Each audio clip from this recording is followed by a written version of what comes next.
Hi Aston here from Aston magazine with another unboxing video.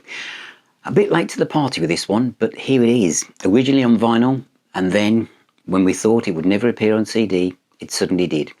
It wasn't cheap. It hovered around £90, which everyone was outraged for, and then it's hovered around Christmas. It kind of dropped down to 60, 65, 70, 75, 80, went all over the place. But whereas with Thin Lizzy, which I missed out on, I did jump with this, and here it is. So I'm going to talk about what I think at the end of it, but first of all I'm going to show you what's inside the box. So this is Humble Pie, 1970 to 1975, the A&M Box Set. The pie shop is open for business, that's its kind of subheading. 8CD Deluxe set includes newly mastered versions of Humble Pie, Performance, Rockin the Filmore, Rock On, Smokin, Eat It, Thunderbox, Street Rats, plus a bonus disc of B-sides and rarities and a hardback book with all new essay and memorabilia. This was first released on vinyl and wasn't given a CD release initially, and so here it is. It ranges from about £65 to £85.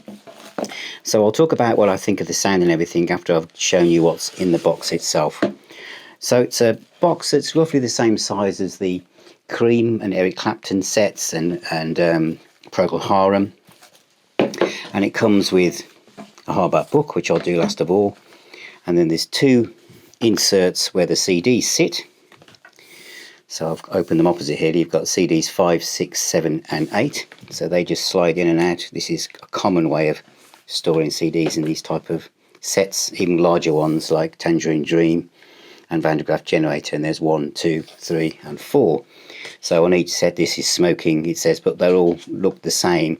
Would it have been nice to have inserts with the original artwork? Yes, but I'll talk about that when I sum up at the end.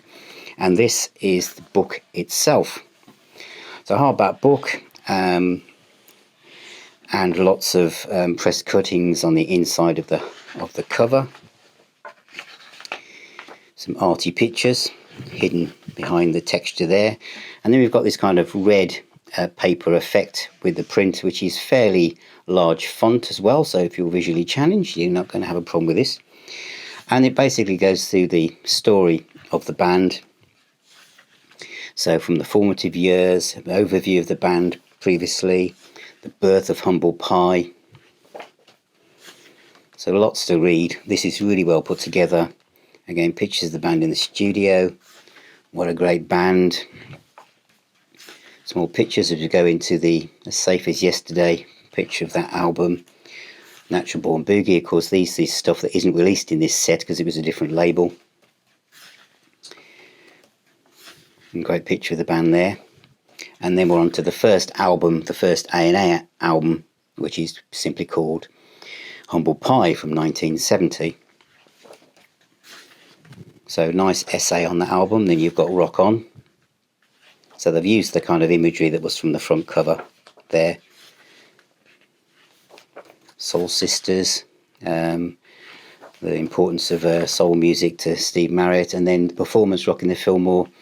Picture there of the original artwork. I would have liked to see these live pictures from the gatefold in a bit more detail, because that's all you see. And considering the importance of that album, perhaps.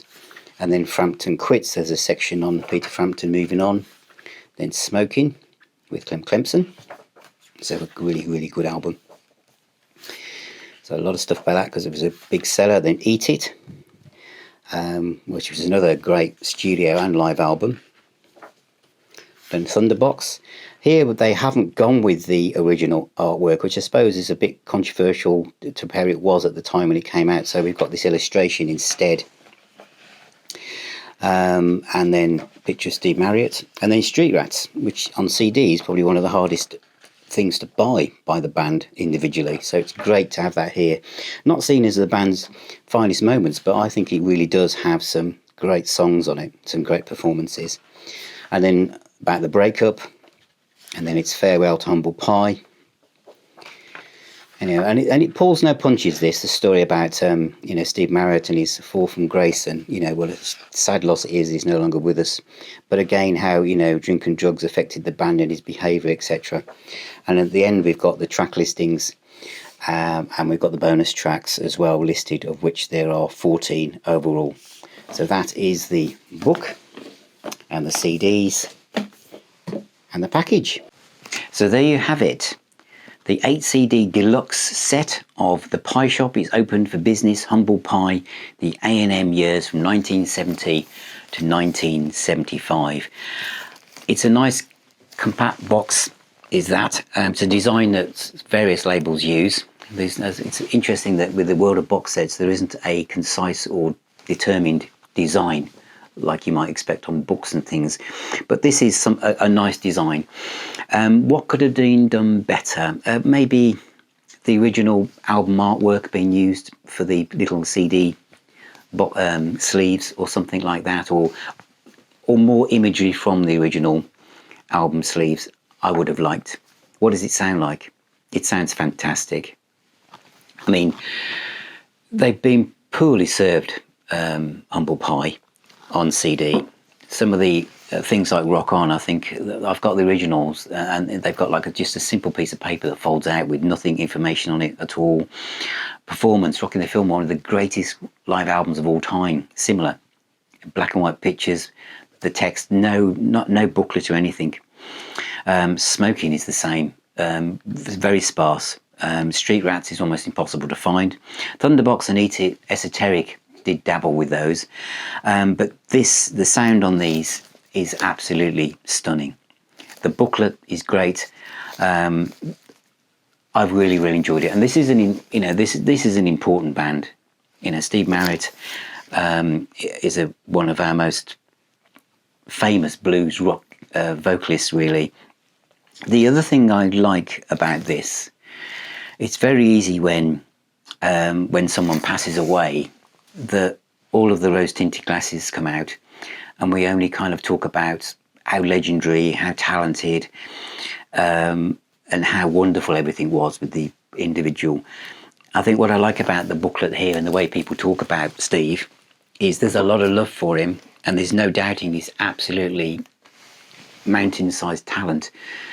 But there's also, they don't shy away from his self-destructive nature, and some of the things he said to people wasn't that kind, and how he must have annoyed people along the way and kind of damaged his career in various times, shot himself in the foot as he went through things.